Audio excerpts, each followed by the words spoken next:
there, this is Hannah Beer from hannahbeer.com, and today I want to talk about procrastination.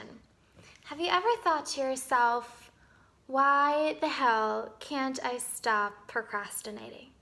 Feels like so many of us have our goals, we have our action steps, we know what to do, but then when it comes to actually doing it, there's nothing harder than sitting down and actually implementing. So this is actually a question that I get all the time, whether it's from clients or from people who I meet in my day-to-day, where people say, what the hell is wrong with me? Why can't I just go do the thing? And it's kind of sad because many of us come to the conclusion that because of our procrastination that we're lazy. Or some people think that maybe because of it, we're not meant to be a success. We're not meant to run a big business, or we're not meant to be financially successful. That maybe there's something wrong with us, and it's just not true. And so I felt really compelled to record this video to just kind of clean up some things. And so when I work with a client on releasing procrastination, what usually makes the biggest difference is to actually talk about their family system. And I just want to explain this a little bit because many people actually don't know that about 80 to 90% of their most persistent patterns are actually related to their family system. Those are things that we've inherited from our parents or from older generations, or things that have been modeled to us by our family. And in a way, we're now unconsciously replaying the same patterns that keep us stuck from really creating the life and the abundance that we desire. So I'd love for you to have just take a moment to think about what's one big goal that you are trying to work towards, where you feel really stuck. You know, this thing that you've always wanted, you know you want to realize this goal, but man, oh man, it feels like you're walking through molasses trying to get there. Beautiful. And then the next question to think about is, have people in your family system achieved this goal before? So for example, if you have a business, and you want to double your revenue, and this new income level that you want to move into, is that something that's normal to have in your family system? Or, let's look at this from a different angle. If you want to make a change in your love life, for example, if you want to find a really wonderful mate and have a happy, healthy marriage with that person, is it normal in your family system to have happy, healthy marriages?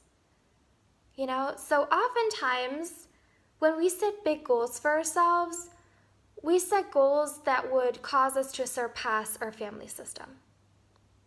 And so I can speak from my own experience. I am one of the few people in my family system who have a university degree. I am the first person I know of in recent generations who's an entrepreneur.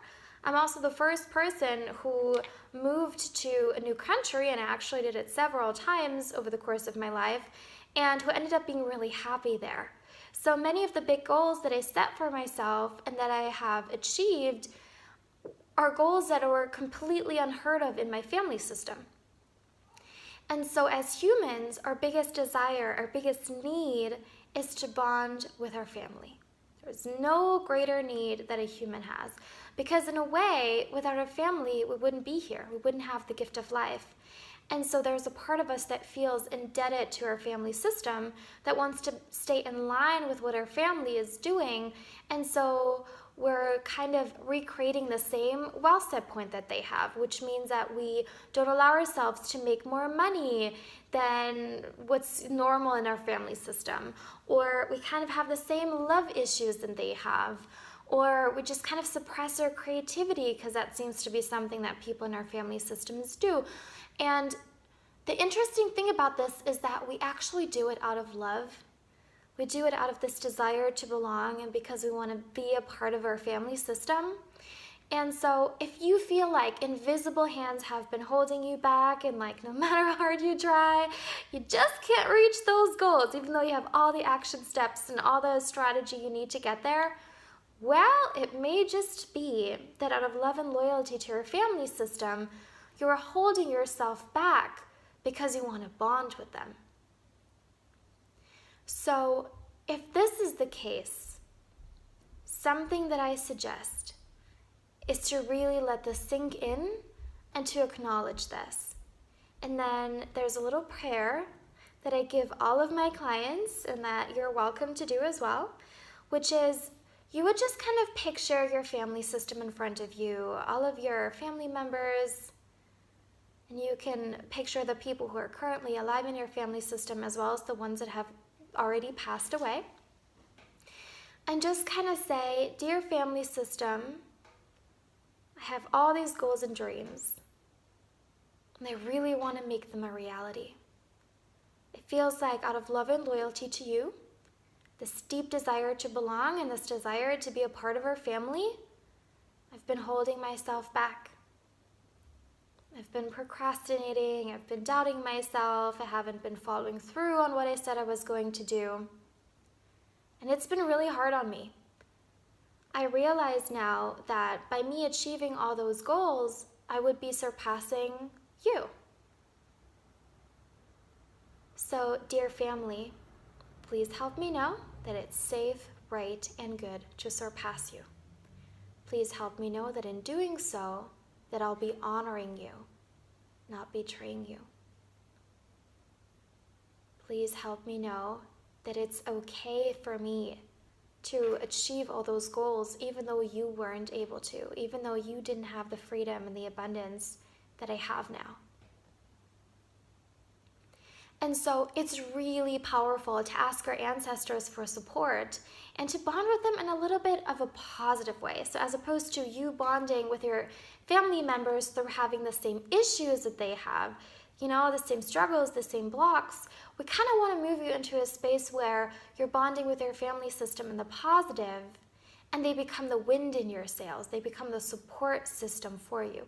And by the way, this can happen regardless of what's currently going on in your family system. In the field, so in family constellation therapy, we work in an electromagnetic field that we call the field. In the field, time and space doesn't matter. So it doesn't matter if somebody is passed away or if somebody's in jail or if you're in or out of touch with somebody, it really doesn't matter. So you can talk to your ancestors and to your family members and they will receive your message. So moving forward, I would love for you to try doing this prayer, and every time you feel yourself procrastinating, just kind of reaffirm to yourself, it's safe for me to surpass my ancestors. Because in a way, you're moving into completely new territory. But in a way, it's also your role in the family system to live a little bit better than everybody who came before you. In a way, you are the culmination of everything that your ancestors have been through. So it's really loving for you to honor them by living a really good life. So I hope this was helpful. If you want to learn more about my work, if you want to set up a free call so we can explore if now is the time for you to take you to your next level, if family constellation therapy and energy healing with me is the vehicle that can get you there, feel free to go to hannahbeer.com/call, which is HANNABIER.com/call. And book a free appointment with me. I'd love to hear more about your goals, what you're struggling with, so we can just kind of see how we can get you to heal deeply and create that beautiful, beautiful life that you dream of. I would love to do that with you. Enjoy the rest of your week, and I'll talk to you soon.